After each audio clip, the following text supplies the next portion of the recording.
La presse indépendante d'information en ligne, dites-nous où en est cette presse purement en ligne qui évolue assez rapidement. Écoutez, vous savez que ça ne fait que depuis 2009 que la presse en ligne est considérée comme de la presse. Auparavant, légalement, ce n'était pas de la presse. Donc voilà, depuis 2009, la presse en ligne est considérée comme étant de la presse.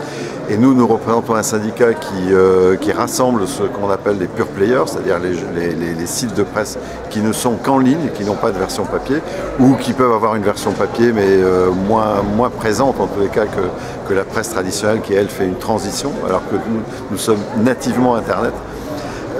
Et voilà, aujourd'hui, le SPIL représente à peu près 80 sites de presse en ligne qui sont reconnus comme faisant de l'information, comme salariant des journalistes et respectant la convention collective de la presse. Alors, ce modèle économique, est-ce que la presse en ligne le trouve? Elle a trouvé son statut. Est-ce qu'elle trouve son modèle économique? Alors, il n'y a pas un modèle économique unique, bien évidemment. Il y a plusieurs modèles. Alors, il y a beaucoup de tâtonnements. On ne peut pas dire qu'il y a un modèle qui est réellement émergé. Ce qu'on peut quand même constater au cours de ces dernières années, c'est que le modèle payant, qui était quasiment inexistant il y a quelques années, commence à progresser de manière significative. Parce que, après tout, est-ce qu'il est réellement anormal que le lecteur paye son information? Très bien. Alors, sinon, toujours sur le plan du financement, on voit que d'une part c'est le consommateur qui peut financer, mais se pose d'autre part la question d'aide publique, oui. Où en est le dossier d'aide publique ou semi-publique ou partenariat public-privé pour le secteur de la presse dans son entier. Alors, concernant les aides publiques, nous, depuis notre création, nous avons été très critiques vis-à-vis de ces aides publiques parce qu'elles étaient opaques, déjà, on ne savait pas qui touchait quoi et pourquoi faire.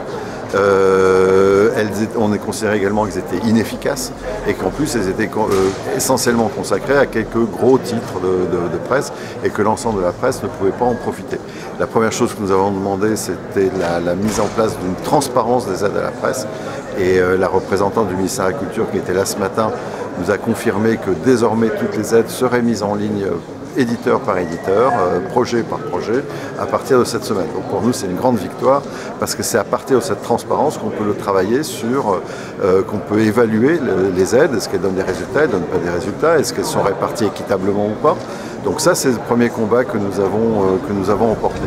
Ensuite, est-ce que nous considérons que la principale aide doit être une aide indirecte, qui est l'aide dont bénéficie la presse imprimée, qui est la TVA à taux réduit de 2,10%, et la presse numérique aujourd'hui n'en bénéficie pas.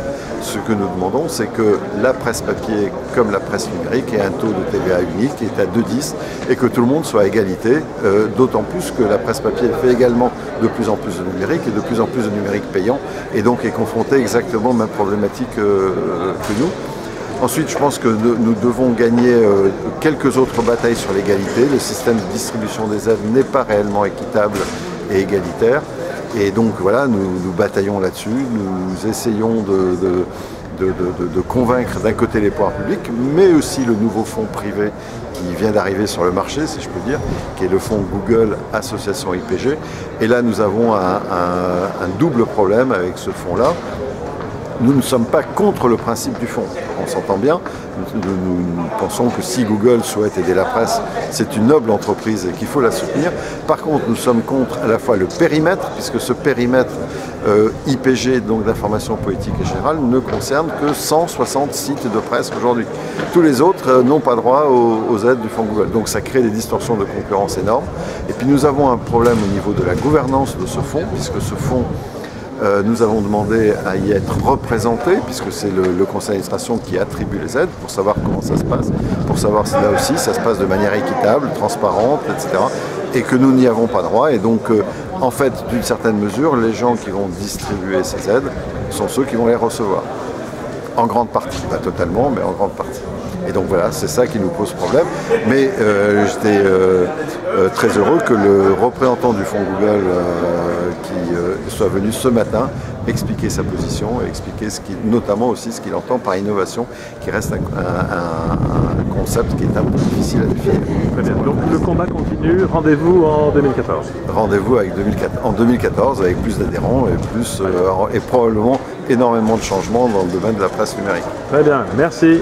Voilà.